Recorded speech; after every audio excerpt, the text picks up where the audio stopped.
Kill all humans. Productions. Hey guys, this is part 2 of how I capture stuff. So today we're dealing with, sorry brainfart, my Xbox 360. So that's the screen on my video camera, hence the lovely moire pattern. So first of all, let's discuss resolutions. These are all the resolutions I have access to with my Xbox 360. To keep the video size manageable, I use 720p because why the fuck not? Reference levels, I choose standard because my screen is calibrated properly, so I don't need to fuck about with it. This is the... oh, I missed the label of what this is called, but I use YCBCR709 because that seems to yield the best results. HDMI colour space, that was. Display discovery. Now I have this turned off because the EDID for the Blackmagic Intensity Pro actually overrides that of my Panasonic TV. So the Xbox doesn't have full access to all the modes if I use it. Screensaver, don't bother with any of that bullshit. So let's actually put something on the Xbox 360, and surprise surprise, it's Dead Space 2 we have in the drive.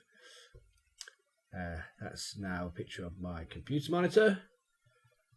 So I need to get what's on that screen into my computer monitor, but first let's just discuss how the system is connected, because that was the crux of why I'm making this video. So, on the first day, God said, "Let there be light." And there was light, and it was good. But the light didn't have anything to fall on, so let's have an entertainment system. Huzzah! And since this is a video dealing just with the Xbox, let's grey everything else out and concentrate on the Xbox. As you can see from the key at the bottom, the black cables are HDMI and the rainbow ones are component. So let's just deal with the Xbox.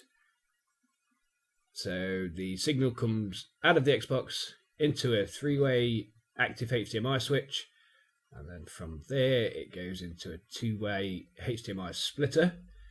One signal goes to the RXV667, which is a Yamaha surround sound amplifier. Not really that important. Well, to this video it's actually integral to my entertainment system.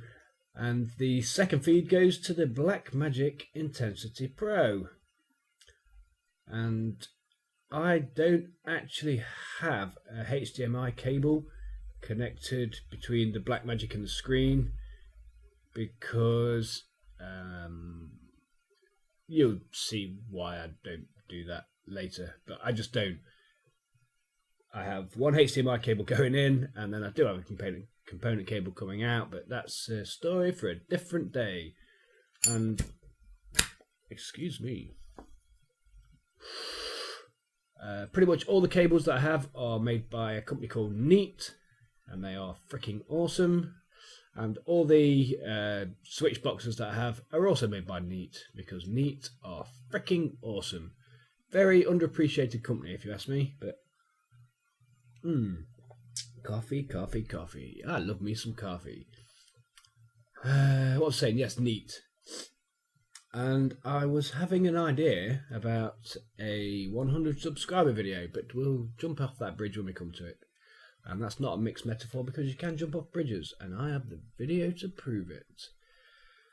But anyway, that is the system in all its glory. Now, let us get on to dealing with how we actually do the capturing.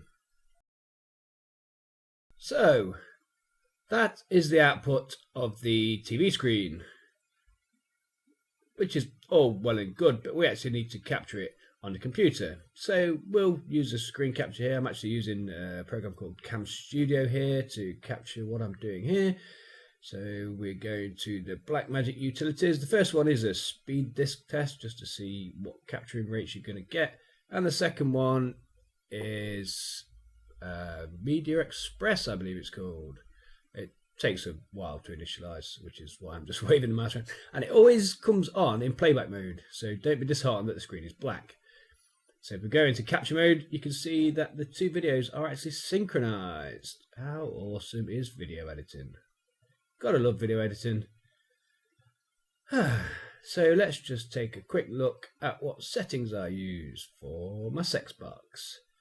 There we go. As you can see, we use HD 720p at 59.94. Although the Xbox actually reports it's outputting at 60 frames a second, it's not. It's using upscaled NTSC protocol, which is 59.94.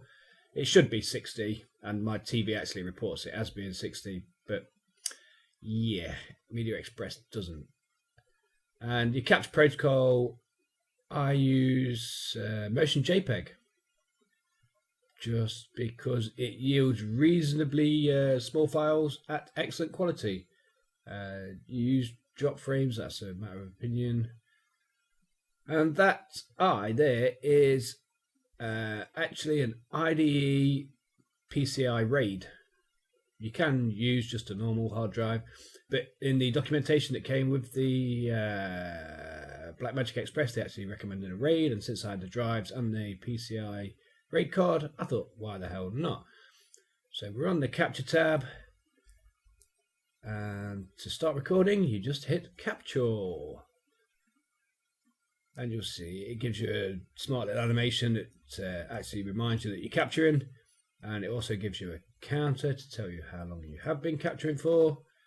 So let's just stop that. And on the left, you now see you have a new file created. You can actually go into playback mode and re-watch what you've just recorded, but I don't get sound because of the way I have my system set up, so let's not worry about that. And there is a second utility that you get, technically a third utility that you get with the Intensity Pro, which is how you actually connect the thing. So set output, HDMI and component, not actually relevant in this case, because like I said, the HDMI is not connected to the screen, but set input, we're going to use HDMI audio and HDMI video. And you've also got HDMI audio and RCA, HDMI video, RCA audio, component, composite and S-video. These, I don't really know if it makes a difference if you change those. I just leave it on the 7.5 for USA. Remove jitter if video is paused, don't really care. And then you can actually do input and output processing. I have them both turned off because I capture at what I input at, and since I don't use the output, it seems pointless to try and process a signal that's not actually going anywhere. Oh, and that's why I don't have my HDMI connected to the screen, because if this thing loses focus, the screen actually goes black. So if your screensaver comes on or something like that in the middle of a game, bink, you're fucked. Your TV appears to just go off. But as soon as we give it focus back, any second, there we go, you get picture back. Now if you're recording and you take focus away from Intensity Pro, the screen doesn't go black, which is kind of freaking awesome. And that is how I capture my Xbox. I hope this was informative and maybe of some use to you. I will see you for part 2 real soon.